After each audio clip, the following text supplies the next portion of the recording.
Hello friends, अब तक आपने मेरा चैनल सब्सक्राइब नहीं किया है तो सब्सक्राइब कीजिए और मेरी वीडियोस की नोटिफिकेशन के लिए बेल आइकॉन पे क्लिक कीजिए।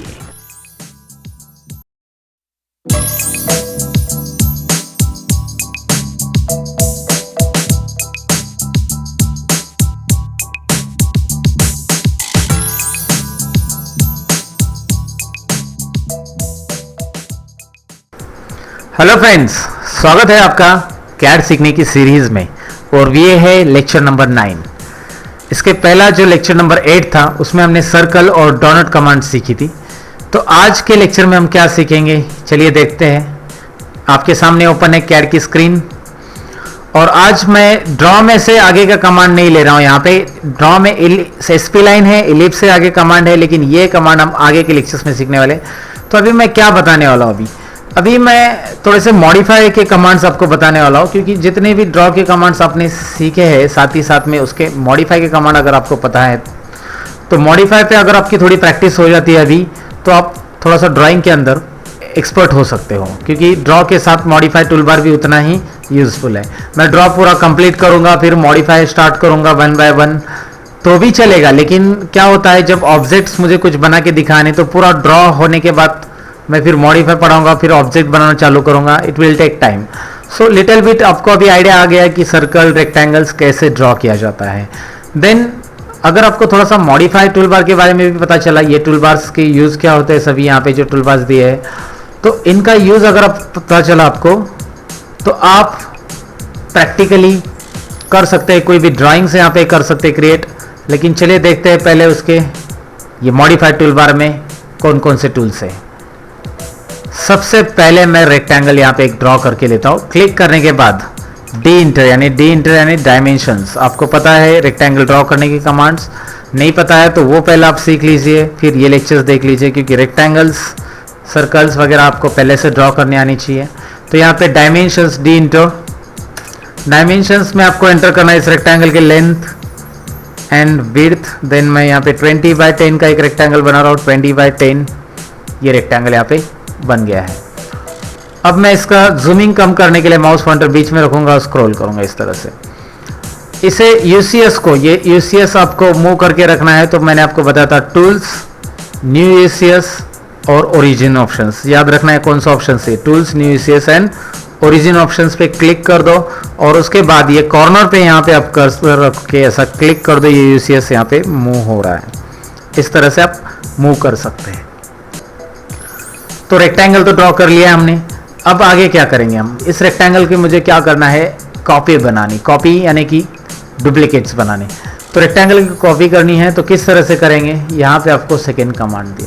तो आप बोलोगे इसके पहले का कमांड क्या है, ये बहुत पहले हमने सीख लिया, इरेज कमांड। इरेज कमांड होता है जो कि इस पर क्लिक करके ऑब्जेक्ट को आप राइट क्लिक करिए, इरेज हो जाता है।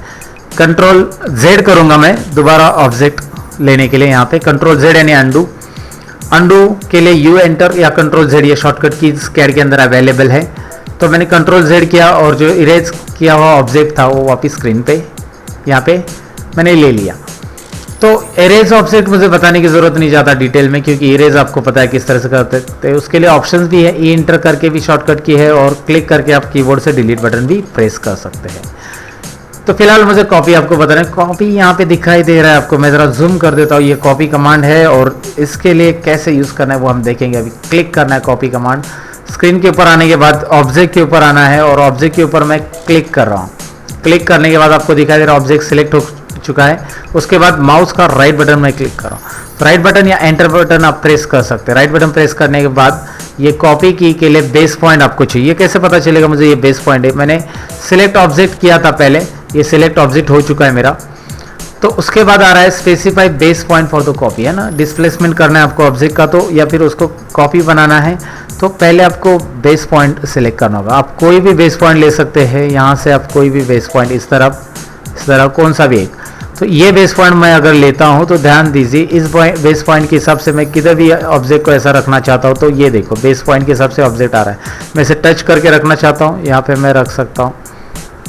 तो इस तरह से, है ना, ऑब्जेक्ट आप रख सकते हैं उस बेस पॉइंट जो कॉपी किया आपने। राइट क्लिक करके आप एंटर करिए या कैंसिल करिए तो कैंसिल हो जाएगा। तो कॉपी कमांड के लिए शॉर्टकट की क्या है, चलिए जानते हैं उसके बारे में भी। यहाँ पे मैं आपको कमांड लाइन पे दिखाता हूँ कॉपी कमांड के लिए शॉर्टकट की क्या है। इसके लिए पहले मैं जूम कर देता हूँ, CO एंटर, CO यानी कॉपी, CO एंटर। जैसे आप CO एंटर करते हो तो यहाँ पे आपको दिखाई दे रहा है कॉपी सिलेक्ट ऑब्जेक्ट। तो ऑब्जेक्ट सिलेक्ट कर रहा हूँ मैं। उसके बाद ऑब्जेक्ट सिलेक्ट करने के बाद आपको राइट क्लिक करना है, मैंने बोला था, जैसे कि एंटर बटन भी आप प्रेस कर सकते हैं। और राइट क्लिक करने के बाद यहाँ पे डबल राइट क्लिक हो चुका है मेरा, मैं एस्केप बटन प्रेस कर दूँ। यहाँ पे specify base point, specify base point है, सिंगल राइट क्लिक करने के बाद आपको यहाँ पे स्पेसिफाई बेस पॉइंट यहाँ पे मैं क्लिक कर रहा हूँ और इस तरह से मैं यहाँ पे इस ऑब्जेक्ट को बेस पॉइंट के हिसाब से मैं रख रहा हूँ। जितना चाहिए उतना कॉपीज आप इस पर बना सकते हैं।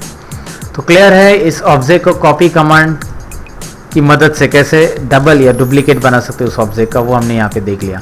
मैं ऑब्जेक्ट डिलीट कर रहा हूँ, delete in the sense erase. तो ये ऑब्जेक्ट आपको पता चला कि कॉपी कैसे बनाते हैं इसका। अब हम आगे का कमांड जानने वाले हैं। यहाँ पे मैं माउस पॉइंटर लेके आ रहा हूँ और उस कमांड पे मैं ज़रा जूम करता हूँ। ये है मिरर। मिरर ऑब्जेक्ट किस तरह से होगा ये प्रैक्टिकली सीख लेते हैं। चलो, मिरर ऑब्जेक्ट के लिए मिरर ये टूल्स किस तरह से यूज़ होगा, ऑब्जेक्ट का मिरर कैसे होगा, वो हम लोग यहाँ पे प्रैक्टिकली देखने वाले हैं। चलिए मैं यहाँ पे कुछ भी एक ऑब्जेक्ट ड्रॉ कर देता हूँ। ये सर्कल जो है मैं यहाँ पे ले रहा हूँ, टूल्स में से सर्कल ले रहा हूँ, ड्रॉ टूल्स में से सर्कल लेने के बाद मैं यहाँ पे सर्कल ड्रॉ कर रहा हूँ। ये सर्कल का ये पार्ट मुझे ट्रिम कर देना है, ये हटा देना है पार्ट। तो मैं इसे हटाने के लिए ट्रिम कमांड यूज़ करूँगा और ट्रिम कमांड के लिए शॉर्टकट की है TR double enter. TR double enter आप टाइप करोगे, पहला TR से तो डायरेक्टली ट्रिम आ जाता है। उसके बाद सिलेक्ट ऑब्जेक्ट पूछा गया तो एंटर करेंगे तो सिलेक्ट ऑब्जेक्ट कमांड भी आ जाती है। तो उसके बाद आप यहाँ पे क्लिक कर लीजिए और यहाँ पे आपको दिखाई दे रहा है अभी ये ट्रिम हो चुका है। अंदर का जो हाफ सर्कल था मैंने इसे ट्रिम कर दिया। राइट क्लिक करके मैं कमांड को एंटर या कैंसिल कर दूंगा। इसके बाद मैं ये ऑब्जेक्ट सेम जिस तरफ इस तरफ है लेफ्ट साइड में, तो ऐसे ही मुझे राइट साइड में चाहिए।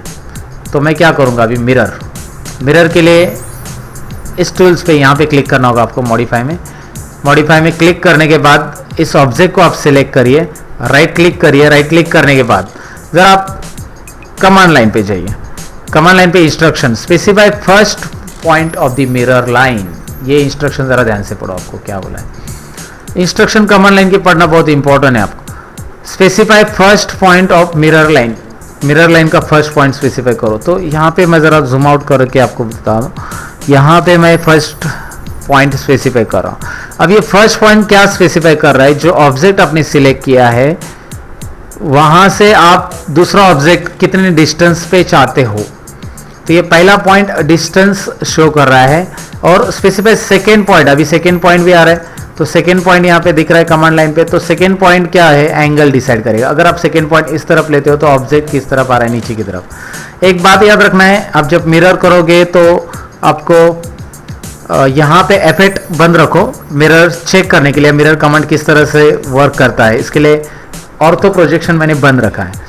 तो यहाँ पे देखो अब मैं मिरर कर रहा हूँ, मैं मिरर इस तरफ करूँगा तो किस तरह आ रहा है, दिखाई दे रहा है ऑब्जेक्ट, उसका मिरर सेम मिड पॉइंट पे मैं ले रहा हूँ तो ऑब्जेक्ट फ्लिप हो रहा है प्रॉपरली। पहला पॉइंट डिस्टेंस शो कर रहा है और दूसरा पॉइंट एंगल। अगर मैं इधर लूंगा तो दूसरा पॉइंट एंगल दिखाई दे रहा है किस तरह से आ रहा है, तीसरा पॉइंट एंगल। तो जो पॉइंट पे आप क्लिक करोगे सेकेंड टाइम पे, मतलब ये जो यहाँ पे मिड पॉइंट पे क्लिक करोगे तो दिखाई दे रहा है किस तरह से आ रहा है। तो मैं यहाँ पे क्लिक कर देता हूँ। फिलहाल मैंने क्लिक कर दिया, फिर भी ऑब्जेक्ट नहीं आया क्योंकि कमांड लाइन में और एक इंस्ट्रक्शन है। और वो इंस्ट्रक्शन क्या है चलिए देखते हैं। इरेज सोर्स ऑब्जेक्ट, यस और नो। सोर्स ऑब्जेक्ट इरेज करना है तो एस बटन प्रेस करिए, मतलब ये ऑब्जेक्ट आपको यहाँ पे नहीं चाहिए, इसका डुप्लीकेट यहाँ पे आ जाएगा, मिरर आ जाएगा लेकिन रिफ्लेक्शन आ जाएगा। तो एस बटन प्रेस कर दीजिए। अगर आपने नो कर दिया, ऑलरेडी बाय डिफॉल्ट वो नो ही लेता है। N stands for no, Y stands for yes. तो बाय डिफॉल्ट तो आपने एंटर कर दिया तो नो ही लेगा, लेकिन आपको एस करना है तो एस कर सकते हैं आप। फिलहाल मैं यहाँ पे नो करो, एन एंटर। आपको दिखाई दे रहा है ये ऑब्जेक्ट का मिरर बन चुका है। सोर्स ऑब्जेक्ट इरेज नहीं हुआ है क्योंकि मैंने एस एंटर नहीं किया। चलिए एस एंटर करके देखते हैं, मैं ऐसा डिलीट कर देता हूँ। फिर मिरर के लिए शॉर्टकट की मैं आपको बता देता हूँ, ज़रा शॉर्टकट की ध्यान रखिए। मिरर के लिए क्या है, मिरर के लिए शॉर्टकट की है MI एंटर। मिरर आ गया, सिलेक्ट ऑब्जेक्ट। चलिए ऑब्जेक्ट सिलेक्ट कर लेते हैं। This is my object. Select करेंगे हम यहाँ पे इसे, राइट क्लिक, पहला पॉइंट है इतने डिस्टेंस पे ही मुझे इस साइड चाहिए, रिफ्लेक्शन में राइट साइड में लिया। दूसरा पॉइंट मैं यहाँ पे ले रहा हूँ, लेकिन इस बार मैं Y एंटर करूँगा। Y एंटर यानी कि इरेज सोर्स ऑब्जेक्ट, यस। तो आपको दिखाई दे रहा है उसका रिफ्लेक्शन तो आ चुका है, मिरर ऑब्जेक्ट तो आ चुका है, लेकिन ओरिजिनल ऑब्जेक्ट यहाँ से इरेज हो चुका है। ऑफ कोर्स मैंने वही ऑप्शन दिया था, इरेज सोर्स ऑब्जेक्ट, तो वही होगा। ठीक है, मिरर कमांड आपको क्लियर हुआ होगा। MI enter. मैं एक बार क्विकली करके दिखाता हूँ। Select object, right click. मैं इस बार पॉइंट ये ले रहा हूँ पहला, और दूसरा पॉइंट ले रहा हूँ, तो ऑब्जेक्ट आपको दिखाई कहाँ पे दे रहा है, क्योंकि इतने डिस्टेंस पे ही पहला पॉइंट जहाँ पे लिया था मैंने, उसके हिसाब से डिस्टेंस उतना ही आगे जाएगा जो डिस्टेंस उस ऑब्जेक्ट से है। Mirror command, select object, right click. मैंने इधर ही लिया पहला और इधर दूसरा पॉइंट लिया, तो ये बन गया हमारा ओरिजिनल सर्कल जो पहले ड्रॉ किया था हमने, है ना। ये बहुत इजी, इंटरेस्टिंग भी है, इजी भी है। मिरर कमांड आपको वर्क बहुत इजी करता है, जैसे कि आप सिविल से रिलेटेड कोई प्लान बना रहे हो, 1 BHK प्लान है, 2 BHK प्लान है, जो भी है, एक साइड लेफ्ट साइड आप बनाते हो तो उसके राइट साइड में वो plan as it is mirror हो जाएगा। आपको दोबारा बनाने की ज़रूरत नहीं, आपकी बहुत सारा मेहनत यहाँ पे बच जाता है मिरर से। तो हम ड्राइंग के अंदर देखने वाले मिरर कमांड किस तरह से यूज़ होगा। मैकेनिकल वालों के लिए भी मिरर कमांड बहुत मैजिकल कमांड है। मिरर और कॉपी कमांड हम लोग रेगुलर यूज़ करते हैं, इसीलिए ये कमांड मैंने 9th में लेक्चर में ऐड कर दी है, ताकि आपको और भी पता चले कि ड्रॉ के साथ साथ मॉडिफाई यहाँ पे क्या काम कर रहा है। तो ये 9th वाला लेक्चर था जिसमें मैंने आपको बताया मिरर और कॉपी कमांड। आप इसकी प्रैक्टिस करिए, प्रैक्टिस नहीं करेंगे तो आपको नहीं आएगा दोस्तों, तो ज़रूर प्रैक्टिस करना। मैं मिलता हूँ आपको नेक्स्ट वीडियो के अंदर। दोस्तों ये वीडियो अगर आपको अच्छा लगा हो तो लाइक बटन पे क्लिक करना ना भूलिए, और अगर आप मेरे चैनल पर नए हो तो सब्सक्राइब बटन पे ज़रूर क्लिक करिए, क्योंकि सब्सक्राइब बटन क्लिक करने के बाद आपको मिलेगी आगे की वीडियो की नोटिफिकेशन। लेकिन वो बेल आइकॉन पे क्लिक करना मत भूलिए, सब्सक्राइब के बाजू में जो आता है वो घंटा ज़रूर बजाइएगा दोस्तों, क्योंकि उसके बाद आपको नोटिफिकेशन मिलती रहेगी मेरे वीडियोज़ की। तो ठीक है, इसके बारे में कुछ कमेंट्स रहेंगे तो मुझे कमेंट सेक्शन में ज़रूर लिख दीजिए। आपके कमेंट्स मैं हमेशा पढ़ूंगा, उसके आंसर्स, उसके रिप्लाईज करते रहूँगा। तो चलिए मैं मिलता हूँ कुछ और इंटरेस्टिंग वीडियोस के अंदर आपको बाद में। तब तक के लिए मैं लेता हूँ आपसे अलविदा दोस्तों।